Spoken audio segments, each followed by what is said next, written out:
instead of thinking about each of the arpeggios, we want to first, just like level one, understand the voice leading through those chords. Let's take a look at a better way of approaching this. And it's something you guys might be familiar with, but don't really understand how to apply. And it's this concept of voice leading. So let's take those last four bars of Another You: E flat, A flat 7, G minor, C7, F minor, B flat 7, E flat.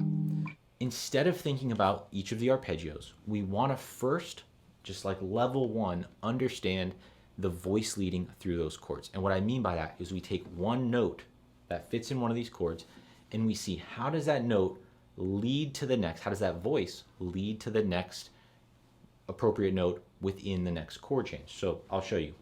There's actually two paths here that we have to understand. So starting with the E flat,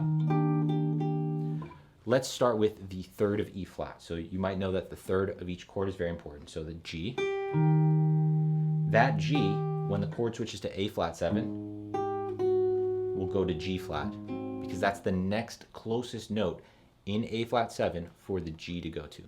That's the principle we want. Each of the voices moves to the next closest note in the next chord. What you'll see is that the motion here is very consistent and very small. So we want to be able to hear that voice moving before we start worrying about all the notes in the arpeggio, because this actually influences how we improvise through this.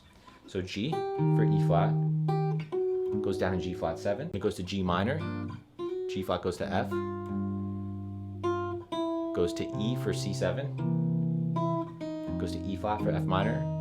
Goes to D for B flat 7. And let's just say the leading tone here wants to go back to E flat. So what did we have? Just G, G flat, F, E, E flat, D, E flat. And we can hear those changes.